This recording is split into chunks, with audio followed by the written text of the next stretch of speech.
The Fox and the Hound is a 1981 Disney film created smack in the middle of Disney's dark age, and an important one, as it found itself in the middle of a really major turning point in the Disney company history. One of the most fascinating things about Fox and the Hound is something you actually won't see in the movie. It's what was happening behind closed doors at the Disney studio. See, the late 70s was a tumultuous time for Disney animation. Walt Disney had been dead for over 10 years now. The studio had released a handful of movies that were mild successes but were not critical or cultural juggernauts, and the long-standing animators at the studio were starting to feel the pressure of a new generation on the horizon. So let's set the Fox and the Hound scene with some key players. In one corner, we have Wolfgang Reitherman, director of every movie from Sleeping Beauty up to Fox and the Hound, and one of the original Disney animators who had been with the studio since Snow White, a group lovingly referred to as the Nine Old Men. Alongside him, we have the Fox and the Hound's eventual co-director Art Stevens, who joined Disney in the 40s with Fantasia and a slew of other older generation of Disney animators. In the other corner, we have Disney, the next generation, featuring some of the most influential names in animation from the 80s and 90s, including Don Bluth, John Musker, Ron Clements, Henry Selick, Joe Ranft, John Lasseter, and Tim Burton. Now, by the late 70s, things were starting to change at Disney Animation Studios. A bunch of the original animators were retiring and leaving, and so after years of pouring their hearts and souls into the studios, a bunch of those animators that joined later, in the 40s and 50s, like Art Stevens, were excited to finally be handed the reins to the studio and start running things. They faced two major obstacles, though. The first was Wolfgang Reitherman. Now, Reitherman had been there since the beginning and was showing no signs of retiring and had no intention of leaving. And he insisted on being part of almost every decision in the making of The Fox and the Hound. Now, he had directed everything since Sleeping Beauty, so you can imagine how much of a hold he had on the studio. And Wolfgang Reitherman liked to have meetings. It is well documented that he would have day-long meetings. Imagine being in a meeting for 8 hours long, talking about a single scene or a single line of dialogue. Wolfgang Reitherman would play one recorded line of dialogue that they had gone over 100 takes and play each one over and over again. Take number 1, take number 2, take number 3. Was 3 better than 2? Was 3 better than 1? What about 4? What about 5? And this was an all-day affair. He would have animators pitch their scenes and then tear them apart frame by frame, demanding the most minute additions or removals, and then require a fast turnaround. One great example is this scene towards the end of the movie. Todd the Fox is in the forest full of the hunter's bear traps. He sets one off and runs through the chaos of snapping traps and shotgun blasts back to his burrow, where the hunter traps him, his mate Vixie, and their 3 children. The hunter burns some branches at the exit of the burrow to smoke them out. There's more shooting, and the foxes all escape out of the back. Reitherman saw the scene and said, "Nope, it's too long. Tighten it up. Lose some of the bear traps, get rid of the kids, have the dog dinging at the other end of the tunnel so that he's more involved." And to his credit, when you watch the movie, I don't know how many bear traps there were originally, but there are no kids in the movie. We don't see Fox and Vixie have children, and we do see the Hound digging at the end of the tunnel. So these changes did make it in. But he makes these requests, and the animator goes back and makes those changes. And then every single week, Reitherman would have him come in for another marathon session, would look at this scene, tear it apart, ask for more to be added, ask for more to be removed, and make constant changes. It took 11 months for that sequence to be finished. And on that day when it was complete, the final sequence was within 8 drawings of where it had been at that very first meeting. 11 months of work for 8 drawings worth of a difference. So it's safe to say that Reitherman was a perfectionist and wasn't planning on giving control up anytime soon. The second thing Art Stevens and the second generation of animators had to deal with was all these newcomers, new animators coming in with ideas of their own. "Chief has to die," Ron Clements said. "The picture doesn't work if he just breaks his leg. Coppa doesn't have enough motivation to hate the fox." Many of the young animators agreed with Clements, and they also felt that the movie was too formulaic and, quite frankly, boring. They compared it to Bambi and Lady and the Tramp, an animal picture, but nowhere near as good as those two. But when the argument for Chief's death was brought to Art Stevens, he said, "Absolutely not. No way." The young animators then tried to go over his head to management to get Chief to be killed off. They also said no, and when they returned, they were met with a furious Art Stevens, who was offended that they would even dare to try to go above him for that. Who do these pipsqueaks think they are?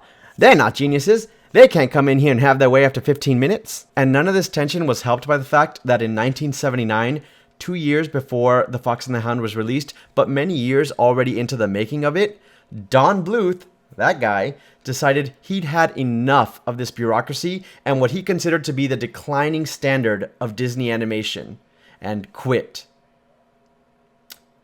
And took 11 other animators with him to start a competing animation studio. This sent the higher-ups into a complete frenzy. The release date of The Fox and the Hound was pushed because they suddenly did not have enough animators to complete the movie on time, and tensions between the remaining animators were higher than ever. In this frenzy, upper management actually asked Wolfgang Reitherman to take a step back from the picture and hand over the reins. He refused. So, Art Stevens was promoted to become co-director of The Fox and the Hound, and was given equal say on the movie. Now that he's not the only person in charge, Reitherman's behemoth overhauls and iron grip were not received so easily. His breaking point came when he pointed out that the middle of The Fox and the Hound was a little weak and needed something to spice it up. He was right, by the way. And he had just the thing. He wanted to insert a musical number with a sexy crane voiced by Charo. Charo!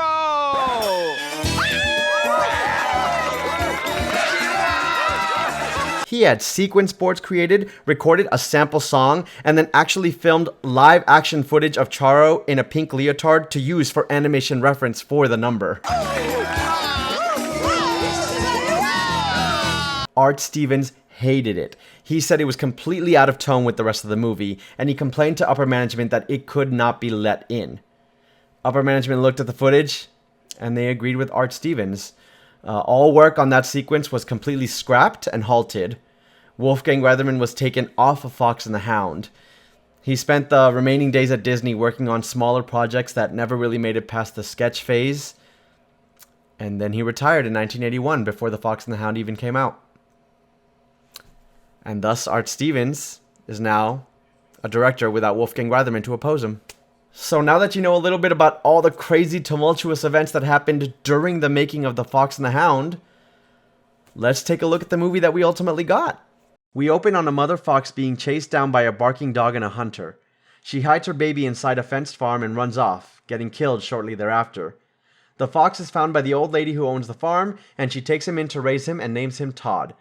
Next door to the farm, the hunter and his dog arrive, and the hunter reveals that he has adopted a new puppy, Copper, who the older dog, Chief, will mentor to become a hunting dog. The next day, while playing in the fields, Todd and Copper find each other and immediately form a close bond. A few days later, Todd goes to visit Copper, awakens Chief, who begins barking and chasing him around the property. The hunter thinks Todd is chasing his chickens and attempts to kill Todd. Todd's caretaker puts a stop to that. The hunter packs his gear and both dogs up for the winter, and Todd is told by his friends that they're going on a hunting trip, and that Copper will be returning a full-fledged killer, a hunting dog. Todd doesn't believe it. We see Copper being very successful at tracking and hunting, and they return after winter with a truck full of pelts. Todd attempts to visit Copper again, and Copper warns him that he should leave because Chief and the hunter won't like him there. Chief notices Todd, and a chase ensues, with the hunter in close pursuit. Todd hides and is found by Copper, who tells him that he doesn't want to see him get killed, and runs the other direction to throw the hunter off the track. As Todd attempts to get away, he is cornered by Chief. They run onto a bridge where they are met by an oncoming train. Todd is able to avoid the train, but Chief is struck and sent crashing off the bridge, hitting the rocky walls on his way down. Copper finds his injured mentor and vows revenge on Todd. The hunter marches on the widow's property, saying that Todd keeps coming onto his property and now Chief is injured because of it. He wants Todd dead and threatens that she can't protect him forever. Fearing for his safety, she drives Todd into a game reserve and leaves him there uncollared, where she feels he'll be safe. The hunter tracks them down and breaks into the reserve to hunt Todd down anyway. While hunting Todd, the hunter and Copper are attacked by a giant bear. Both are defeated, and right before the bear kills Copper, Todd springs into action to defend his old friend. Todd and the bear fight, and both fall down a waterfall. Todd survives and is met with the barrel of the hunter's gun, only for Copper to stand between Todd and his master. The hunter acquiesces, lowers his rifle, and he and Copper go home. We end the movie with the widow caring for the hunter's wounds from the bear attack, Copper and Chief resting on the farm, and Todd and his new mate Vixie overseeing his old home from a distance, a place he can never return to. Oh, also, there's some birds and a bug subplot in this movie. The end. So what do I think of the movie? The majority of Act 1 stands toe-to-toe with most of Disney's classics.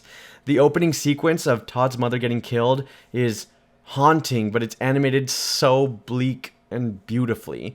Todd and Copper growing their friendship set to Pearl Bailey's best of friends is so heartwarming and adorable. Even if it's a little silly that they became best of friends within 5 minutes of meeting each other, it just works. You instantly fall in love with their friendship. Todd's scenes with the widow Tweed, they're super heartwarming, and like anyone who's had a pet just knows that immediate kind of love. And the chase scene with the hunter and the chickens and Chief is just threatening enough to set up some serious stakes. You know that Todd is in real danger. Act 1 of The Fox and the Hound is a damn near masterpiece. I wouldn't change almost anything about it. Act 2 has the best scene in the movie, and it's the one that wraps up the act. The widow Tweed singing Goodbye May Seem Forever as she's driving Todd to the game reserve and then takes off his collar and just can't bear to look at him, and then she's driving away and looks back one last time and sees Todd just confused looking back at her as she's driving away because he doesn't understand what's going on. Like, okay, it's happening right now. After I saw that scene, I had to find my cats and just hold them close. Like, it is heartbreaking, it is beautiful, it's tragic, it's just perfection. It's such an emotional punch to the gut. Just a fantastic scene overall. One of the best in the movies for sure. And Act 3 has a bear fight, which is pretty shocking and incredible, animated really well and very tense. It's easily one of the most exciting and frightening scenes Disney had animated up until that point. The movie has some very high highs, and when the emotions are set up correctly, they hit very powerfully, and those are the moments that we all remember from Fox and the Hound. Unfortunately, there's a lot in this movie that brings it down. The aforementioned Chief needs to die dilemma is obviously one of the big missteps. Yes, Chief should have died. It would have made for a stronger movie. His survival weakens the message of the movie. The whole narrative spins up this question of whether a fox and a hound can be friends, or are they born to be natural enemies? Is it in their nature, or is it in their upbringing? We clearly see that being brought up by the widow Tweed made Todd a sensitive and caring creature who never once attacks or even attempts to attack any of the creatures he is accused of chasing in this movie. We also see that clearly Todd and Copper have no problems getting along and becoming friends, even after Copper is trained to kill Todd and his kind. He still shows the reluctance because of that connection that he made with him as a child and diverts the hunter so that he doesn't hurt Todd. He doesn't want to hurt his former best friends, so it's clearly not in their nature to attack each other. But then in Act 2, we get such a quick and dramatic heel turn from Copper, and the next time they see each other after that, it is just terrifying how aggressive Copper is against Todd, how badly he wants to kill him. Keep in mind, in the movie, yes, Chief got hurt, but he fell down the rocks, we see him open his eyes, and in the very next scene, we see he just has a bandage on his leg. He got his leg injured. He did not die. And Copper vowing revenge against Todd, and that becoming this kind of bloodthirst against him, just reads so hollow when there was no huge transgression that Todd made. Not only was it an accident, it wasn't on purpose. It's fine. Copper doesn't know that. Chief did not die. Chief only got mildly injured. So the response that Copper has just does not line up with the actions that were taken. It just kind of feels like it comes out of nowhere. And because of that, when we get to the ending where Copper puts himself in between the hunter and Todd, it's to spare Todd's life, but I'm kind of not feeling it because, well, screw you, Copper. It's your fault that we're here. I don't buy that you made this villainous turn, and because I'm not convinced that he got so villainous all of a sudden, the redemption there kind of falls flat for me. Like, it's not as powerful as it could have been because it doesn't make sense that he suddenly turned so evil against Todd. So this redemption, sure, it's a nice moment and it is emotional, but it rings a little hollow because we should not be here at this point in the movie from what was set up. Following that, we get the Widow Tweed caring for the hunter's injuries that he got from the bear. And yeah, she's mocking him, but still, they're getting along quite well. Better than they have at any other point in the entire movie. And I hate that too. This man is the reason that you felt you had to abandon the animal that you raised from childhood. The animal that you loved. And now you're just taking care of him? Why did Copper turn so quickly? Why is the Widow Tweed forgiving the hunter and just helping him out now? Why is that racist badger calling Todd a foreigner and telling him to get out of the country? Things just seem to happen in this movie randomly just to get to the next big moment.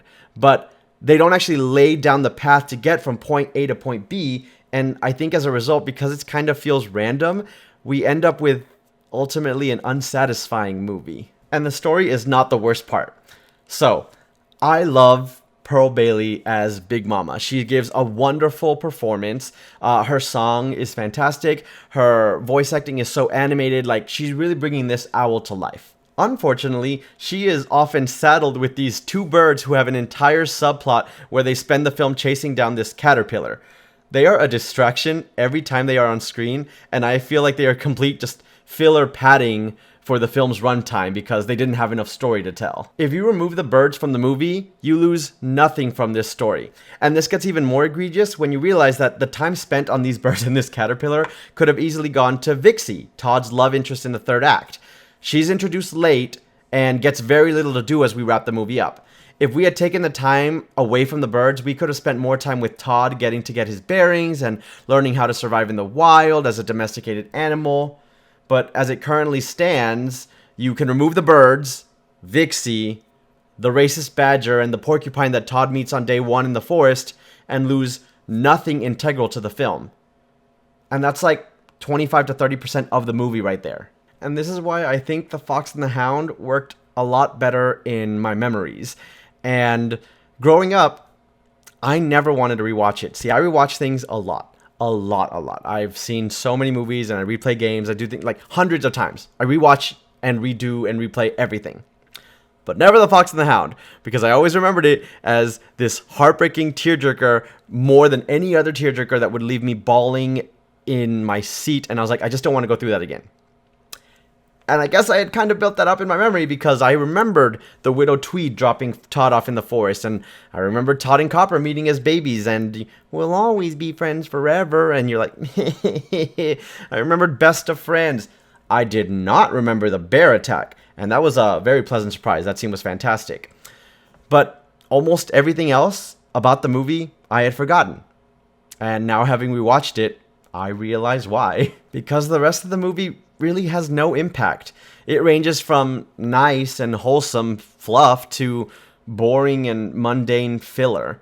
If the movie had committed to maybe a more dark tone or took some risks with its story, I think we'd have a much stronger film. There are several pieces here that are begging for a stronger movie. And I did still enjoy my time with this. Don't get me wrong. I still really liked The Fox and the Hound, but I'm shocked to say that I have no intention of rewatching this one again.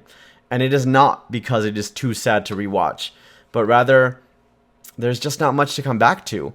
I'll watch the highlights on YouTube, I'll watch my favorite scenes, but if I'm ever feeling nostalgic, that will be enough. So we come to the big question. This is a Disney movie ranking. We're ranking every Disney movie. Where does Fox and the Hound rank? And I think this is going to be my very first controversial pick. I'm putting Fox and the Hound at the bottom of my current ranking. Keep in mind, I already owned this shirt. I was a huge fan before rewatching it. Still a fan, but not as big anymore. And yeah, I'm putting it below Strange World even. I liked Fox and the Hound. I didn't love it. And I found myself bored several moments throughout the film. As opposed to Strange World, where I think they just really fumbled the ending. Fox and the Hound just has problems throughout, especially in the second act. And I think I'm more disappointed by Fox and the Hound because, again, there are so many strong pieces here, super strong pieces, that are just begging for a better movie. And, I know there was a lot of problems at the Disney company at the time. Obviously, a lot of people left. There was power struggles. People quit. Animation studios were created in competition during this movie. Like, things were rough at the Disney company. And unfortunately, I think it shows in the finished product here. Also, the majority of the history that I discussed today comes from Steve Hewlett, one of the writers on Fox and the Hound.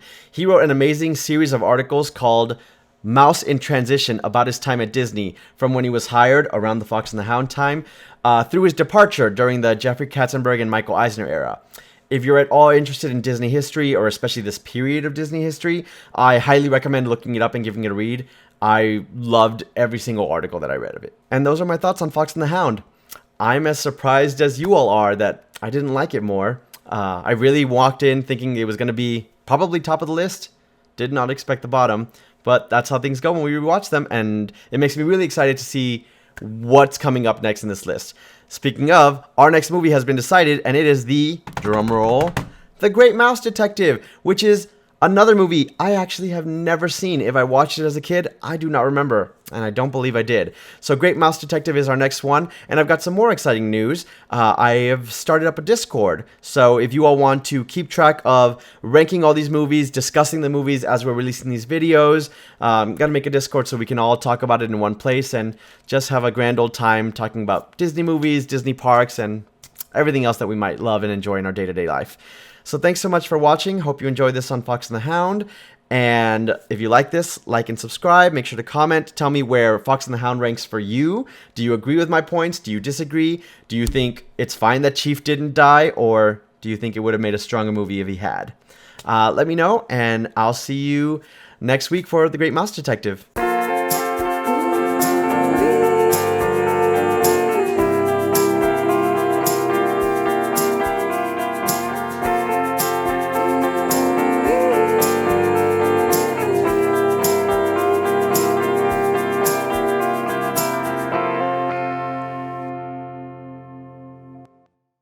Did you know that The Fox and the Hound is actually based on a novel by the same name? So how close does the movie keep to the novel? Well, in the novel, the fox and the hound are never friends. The fox Todd does taunt the hunting dogs to work them up, and one day a chase ensues, where Todd intentionally goes onto a railroad track, causing the dog tracking him to get hit by a train and die. Pained by this, the hunter trains his dog Copper to ignore all foxes except for Todd and make him his lifelong mission to hunt him down and kill him. Over several years, the hunter and Copper chase after Todd to try and kill him. They use traps, poison, and all manner of equipment to reach their goal. In the process, Todd takes a mate and has babies, all of whom are killed by the hunter. Todd then finds another mate and has more children. The hunter kills them too. The hunter uses traps and poison to try and kill Todd and all the foxes in the forest, but after a human child accidentally eats that poison and dies, the humans remove all the poison and try to convince the hunter to move into a nursing home. He refuses. He organizes 3 separate manhunts to target Todd down, but Todd survives them all. Finally, after all these multiple attempts, Copper is able to track down Todd's scent and chases him down. After a long chase, Todd collapses and dies from exhaustion. And during the chase, Copper almost dies as well right alongside him.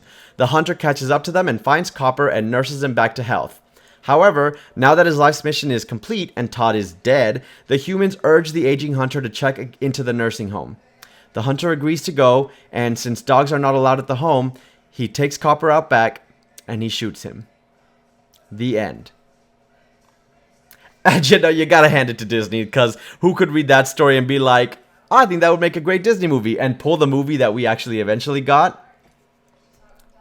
Maybe that's why the birds are chasing the caterpillar for so long, because how can you put any of that into this movie?